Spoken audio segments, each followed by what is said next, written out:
Alright, troops, strong and conditioned, live and direct from the Buppy Castle Den Palace. Buppy Palace, that's a good one. Guys. Red Delta Project dropped a video a few days ago regarding high volume calisthenics. Why do we do high volume calisthenics, and do they have merit, do they have any worth? And the general consensus from the video was that they're probably not conducive to like building muscle, things of that nature. And it was a good video. I actually agreed with all the points that Matt put forward. I thought he put, like, what he was saying was common sense. High volume calisthenics isn't really good for muscle building in particular. It just gets you really fit.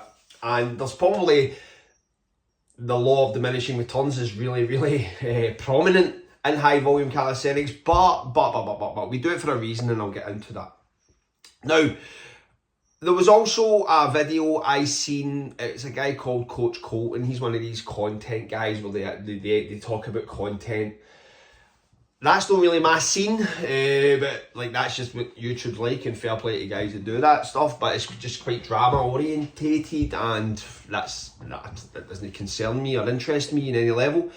However, he was insulting Buppies at one point because John Anderson, who he had made a video on. John's a great guy, by the way. I spoke to John in a podcast, and he was just a very warm and genuine guy, very friendly, very hospitable, great guy. And I think he was doing Buppies in the video, and basically Coach Colton, he made a valid point as well about Buppies and showing that like Buppies are quite up there right now with the algorithm in Instagram, YouTube Shorts. Particularly if it's a tattooed guy with that looks like he's just came out of prison, right? Tattooed and just came out of prison, look with Buppies, like that's an algorithm popper. And I can see why guys get attracted to that, because there's a machismo to that style of training or that style of content. Guys will gravitate. Anyway, they were giving Buppies a wee bit of a wee nudge. And yeah, so some Buppy bros might get offended by that. I don't know. Anyway, the point I'm trying to make is some people could be swayed by that shit. Like, we could be swayed by what these guys are putting out there. Now, if I was just wanting to build muscle, right, and I did, then I would drop Buppies completely. And high volume calisthenics, they're not really conducive to that outcome. However, most of us don't want to train for that alone. We want other things thrown into the pot of soup. But the key is here is like, don't let these guys dissuade you. Like the biggest challenge you are going to find when you start going down the rabbit hole of fitness, when you begin your fitness journey, is the dissuasion that will come from other sources, and people will always take your eye off the ball, because this is what's happening in fitness. I'm going to go on a bit of a tangent here. Is number one, it is better for the business to keep their consumer or customer in a state of confusion.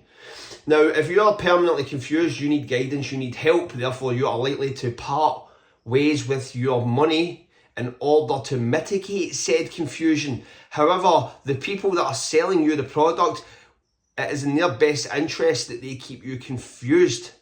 Now, for example, a guy could tell you to start doing the weights and he can give you this framework, but then they start throwing numbers in the mix and you think, right, okay, so how much am I supposed to do this on? And then you start getting confused, and then you start latching on to this guy, and you're stuck with them for months because you're just too scared to start actually thinking out the box and declaring this endeavour an experiment and treating it as such, which means that you're trying stuff out, you're finding things, you're going with things, you're questioning things by performing them, as opposed to taking a seat back and just, should I do that? That might happen, this might happen. That's operating through fear. Don't do that stuff in fitness. Just go there, just execute. Anyway, that's the thing. That's the problem with this. People are going to keep you confused, and they're going to project. They're also going to project because people get caught up in what they're doing and think that everyone else should do it. Now, if you cast your mind back, before fitness was a thing, right? There was the born again Christian, right? Always the born again. Think about the born again. What was the thing about the born again? The born again was like the guy who had become a Christian, and like not his opinion hadn't changed, his belief system had changed. Therefore, that becomes a powerful motivator to share. This worked for me, so it will work for you. But we're all individuals. We all respond completely different to whatever stimuli is in front of us at any given moment. So basically, you'll get guys that they just want to project what they're doing because they get caught up in this, because their body's changing, the way they're feeling's changing, they want to share that, and it's probably coming from a good place, but it's the power struggle comes in. The power play from men in particular comes in. And we see it on a micro level and a macro level. The micro level is the guy in the gym who's offering unsolicited advice. The guy who is, there used to be a guy, for example, who came to a gym I used to go to as a customer, one of the first gyms, and he was a wee old guy, and he used to wear a pair of fingerless gloves. I always remember him, and we used to call him Zidane. He had a wee bald spot, and he used to offer unsolicited advice. He used to go around telling everybody, touching women, always touching the elbow, that sleazy stuff.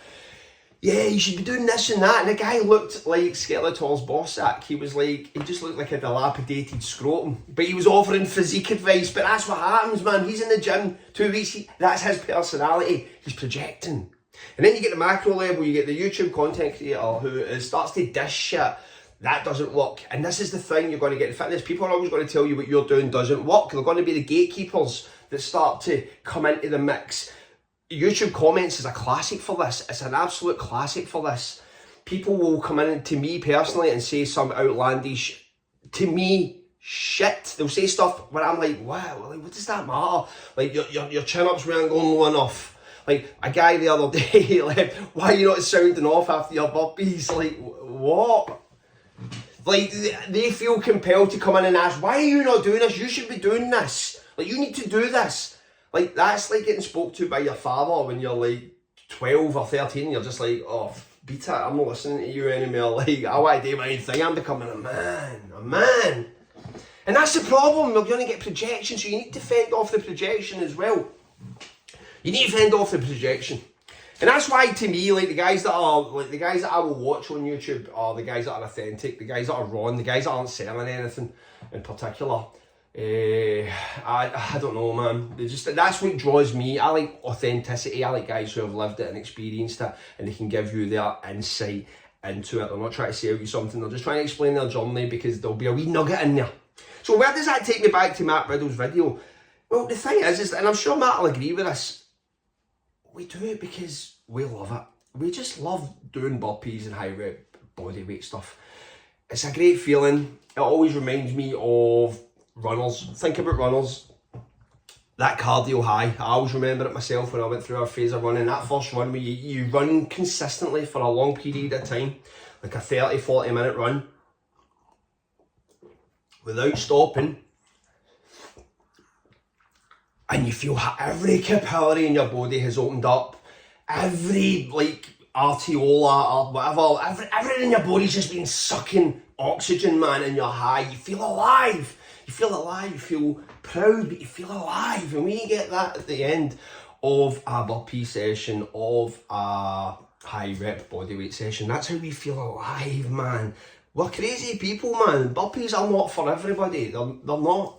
People hate burpees, and for good reason, because they've had bad burpee experiences. BBE, the bad burpee experience. But some of us like see that as a challenge. Some of us see that as something to overcome, and we love it. We love it, man. We love that style of training. Press-ups, squats, chin-ups, hardcore Rocky style training. Like, to go on another tangent, I see a guy that he operates in a gym that I use. He's a personal trainer. He's quite successful because he's always got clients, and I like the way he trains these guys. It's like he's got them just doing basic stuff like benching, like sit-ups and stuff like that, but it's fast-paced, man. But it's that style of training. It's boom, boom, boom, boom, boom. Like, you're just like the training guys like me grew up with, right? So Jay Rich, and for example, he left a video a while ago. I looked to watch his videos, and he was saying it was something about the guys he grew up with, and the guys he grew up with, watching were guys like Charles Bronson, Jean-Claude Van Damme, Arnie, Sylvester Stallone, right? So think back to the training sequences these guys had. Like, there was just sit-ups and squats and body weight. They weren't counting, they were just doing reps, so we're just burning reps, man, but it was dynamic. And that's the guys my age, that's the guys my vintage tap into. That's it. So that's probably the where it sort of clashes with what's being pumped out fitness-wise out there.